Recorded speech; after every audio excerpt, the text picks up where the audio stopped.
بسم الله الرحمن الرحیم. یو ملګری په کرسۍ باندې د مانځه متعلق تپوس کړی دی چې آیا په کرسۍ باندې مونځ کول جایز دي او کنه، او په کرسۍ باندې د مونځ کولو صحیح طریقه هغه څه ده. دا خبره یاد ساتل پکار دی. وزر چې دی دا په دوه قسمه دی. یو معمولی وزري، معمولی تکلیف دی، معمولی درد دی، مشقت دی. که معمولی عذر تکلیف مشقت وو او یو کس راغی او په کرسۍ باندې مونځ وکړو، یعنی مطلب دی په قیام باندې قادر او په رکوع په سجده باندې قادر و، خو لیکن دغه معمولی تکلیف او درد د وجې نه دی راغی په کرسۍ باندې مونځ کوو، نو دغه مونځ چې دی دا نه کېږي، ځکه چې قیام فرض دی، رکوع فرض ده، سجده فرض ده او په دې کې هغه ادا نه کړی شو. دویم نمبر عذر چې دی هغه معقول عذر دی چې هغه انتهایی درد دی، انتهایی تکلیف دی، مشقت دی، یا ډاکټر چې دی هغه ډېر په سختۍ سره دی منع کړی دی. اوس د داسې قسمه معذوره دپاره، د داسې قسمه مجبوره دپاره بیا حکم د ناستې دی. اوس دا ناسته چې دی دا بیا په دوه قسمه ده. یو په کرسۍ باندې ناسته ده او یو په ځمکه باندې ناسته ده.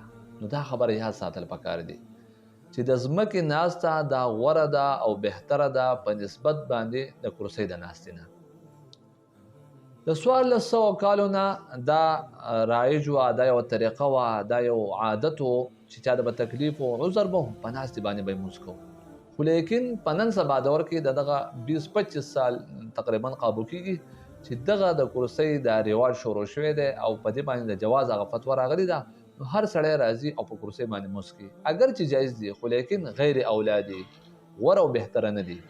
غوره او بهتره په ځمکه باندې مونځ کول، په ځمکه باندې سجده کول، او که په ځمکه باندې سړی ناست او سجده نشي کولی نو بیا د هغه دپاره د اشارې حکم دی. دا مسله شوه. دویم نمبر په دې کې دا مسله یاد ساتل پکار دي چې یو کس هغه معذوره دی او هغه ته انتهایی مسله ده، تکلیف دی او هغه په ناستې هم نشي مونځ کولی بلکې په کرسۍ باندې هغه کېناستو، نو اوس د هغه دپاره دا مسله یاد ساتل پکار دي چې کله یو سړی په سجده باندې قادر نه و، نو دغه سجده باندې د قدرت د نشوالي د وجې نه په ده باندې قیام هغه ودرېدل هغه هم د دن ساقط شو. اوس چې دی راشي لږ ساعت له ودرېږي بیا په کرسۍ باندې کښېني. عام طور باندې زموږ خلک دا غلطي کوي چې په سجده باندې قدرت نه لري او په قیام باندې قدرت لري، نو په صف کې راشي کرسۍ ځان ته کښېني او دغه شانتې په صف کې ولاړي. نو صف خو په ترتیب سره جوړ شوی، نو کم کس چې ځان د کرسۍ ښودی دی که تاسو خیال کړئ یو قدم دی مخې ته ولاړي، نو ټول صف هغه ترتیب چې دی هغه ګډوډي.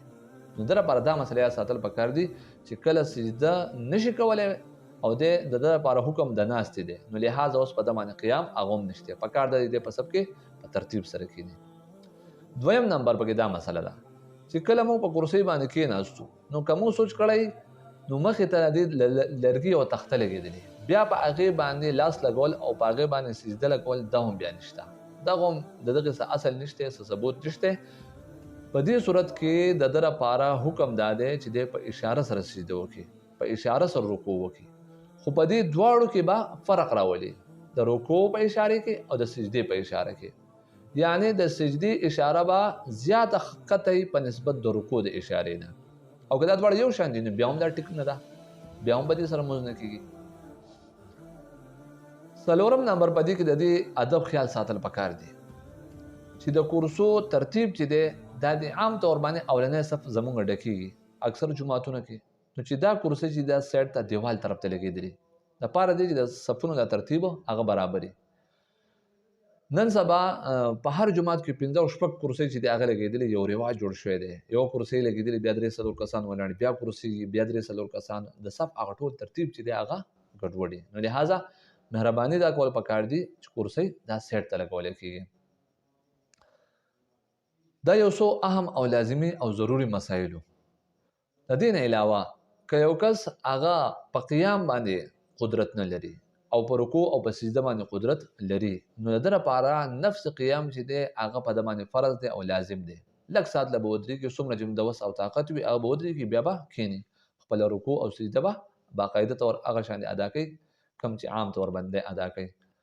او دغه قیام په ده باندې فرض دی که دی په خپله ودرېږي، که د همسا په ذریعې سره ودرېږي، او که چېرته یو دیوال ته ټیک لګوي، خو چې څومره هم د وس او طاقت کېږي د هغې مطابق به دی ودرېږي، د هغې نه پس به کښېني. دغه د کرسي متعلق یو څو اهم او ضروري مسایلو الله تبارک وتعالى دې مال تاسو ټول به دې باندې عمل کولو توفیق راکړي. واخر دعوانا ان الحمد لله رب العالمین.